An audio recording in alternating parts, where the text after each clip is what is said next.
envelhecer em cidades rurais. Como tem sido, do ponto de vista das vulnerabilidades em saúde, o envelhecimento em contextos rurais? Eu me chamo Josivânia, sou professora da Universidade Estadual da Paraíba, vinculada ao programa de pós-graduação em Psicologia da Saúde e coordeno o Laboratório de Pesquisas em Envelhecimento Humano e Tecnologias em Saúde, que é o Laboratório Longeviver. O objetivo desse vídeo é falar dos principais resultados de uma pesquisa que foi realizada nos últimos 3 anos, de 2017 ao final de 2019, foi financiada pelo CNPq através do edital universal, com pessoas residentes em cidades rurais da Paraíba, pessoas com 50 anos ou mais, mas também com os profissionais de saúde que atuavam na atenção básica desses mesmos municípios. O objetivo da pesquisa era investigar as vulnerabilidades em saúde, do ponto de vista dos estilos de vida, percepção sobre saúde e qualidade de vida, avaliação e acesso aos serviços de saúde e também toda a parte de saúde mental, principalmente a parte de prevalência de transtornos mentais comuns nessa população. Então, o estudo ele foi feito em 2 etapas. Na primeira etapa, a pesquisa foi feita com 400 pessoas, com 50 anos ou mais. Participaram pessoas de 16 municípios da Paraíba. Esses municípios foram escolhidos por sorteio. Como critério, nós colocamos municípios que tivessem uma população de até 10 mil habitantes, para que a gente pudesse caracterizar mesmo esse cenário, esse contexto de cidades rurais, tá certo? Bom, na primeira etapa, como eu falei, foi feita com as pessoas com 50 anos ou mais. E por que a gente investigou as vulnerabilidades em saúde nesse processo de envelhecimento? Primeiro porque o mundo ele vive um processo de envelhecimento populacional e o Brasil, a Paraíba, não é diferente disso. Mais especificamente a Paraíba, da região Nordeste, é o estado com maior número de pessoas idosas, por exemplo. Então, é importante a gente investigar muito antes dos 60 anos quais as suscetibilidades em saúde, os processos de vulnerabilidade em saúde, tendo em vista, via atenção básica e com estratégias na atenção primária à saúde, poder minimizar agravamentos em saúde, do ponto de vista clínico, mas também das demandas em saúde mental. Isso é importante. Então, dentre os principais resultados, a primeira coisa que se destaca é o perfil da população, em geral, com em média 5 anos de escolaridade, o que dificulta muitas vezes o acesso às informações e compreensão em relação a alguns aspectos, principalmente do ponto de vista do manejo clínico para algumas demandas, como eles mesmos falaram.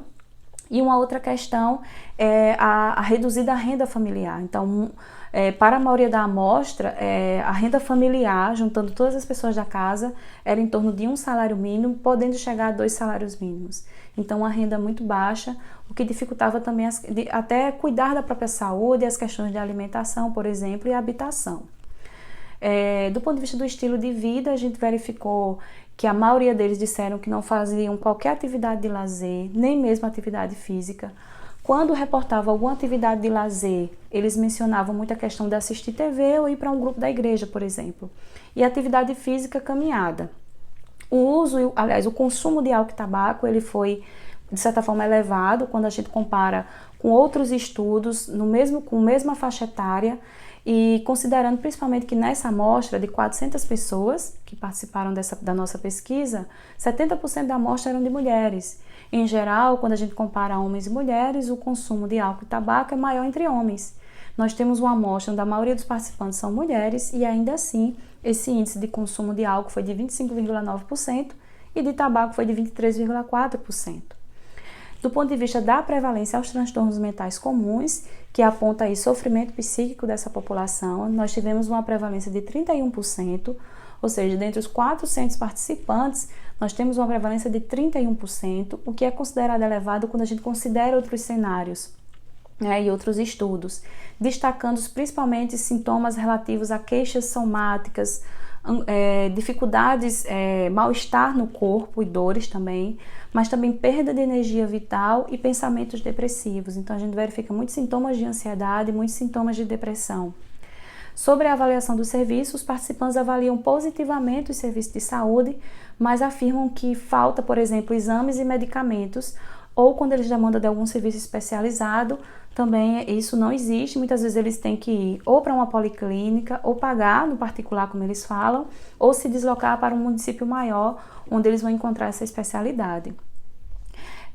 Quando a gente pergunta o que para eles era saúde e qualidade de vida, Nós colocamos uma pergunta aberta e a partir dessa análise de tudo aquilo que foi emergido, principalmente para essas pessoas, saúde e qualidade de vida é ter renda, ter o que comer 3 vezes ao dia, ter casa própria e ter famílias, né, amigos, filhos por perto.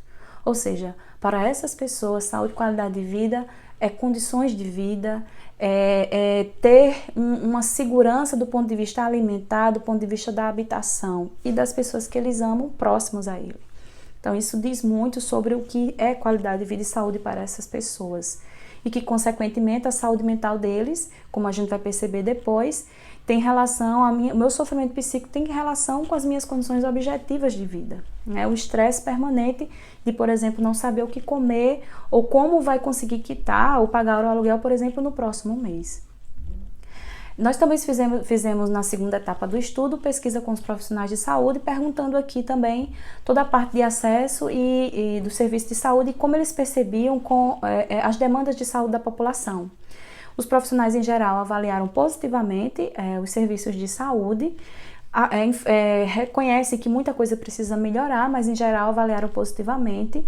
Destacaram que muitas vezes quando eles encaminham alguma demanda da atenção básica para um serviço especializado, eles não têm muito esse retorno, o que dificulta saber qual foi o desfecho desse encaminhamento. E quando eles vão falar das demandas de saúde da população, eles dizem que parte do adoecimento que para eles chegam na atenção básica tem como causa ou é resultante, por exemplo, das condições de vida das populações, né? Como, por exemplo, água potável, saneamento básico, a baixa dificuldade para ter acesso às informações para poder promover o autocuidado e também, como eles vão falar, a questão mesmo das condições de saúde e má alimentação. Quando fala assim saúde mental, eles identificam que já na atenção básica tem sim, muito frequentemente, demandas que têm relação com a saúde mental, com o sofrimento psíquico, com ansiedade, com depressão. E como devido às demandas, eles não conseguem dar conta do que aparece para eles e em geral é feito ou um encaminhamento ou alguma indicação de medicação, por exemplo, para manejar esse sofrimento, né? Então, em geral, de forma muito resumida, é importante a gente entender que essa pesquisa ela foi realizada antes da pandemia, ou seja, a gente já tinha uma prevalência de sofrimento psíquico nas pessoas e percebido pela atenção básica. No pós-pandemia, provavelmente quem já tinha uma grande probabilidade de agravamento desses sintomas e mais do que nunca é preciso, já na atenção básica, pensar em estratégias de manejo em termos de promoção de saúde nessas populações, principalmente também as que estão em cidades rurais. Tá? E aí vale muito, pelos dados evidenciados, pensar em saúde mental de base comunitária, o fortalecimento de grupos de ajuda mútua, grupos que podem ser feitos na atenção básica, pela linha aí do cuidado da saúde da pessoa idosa.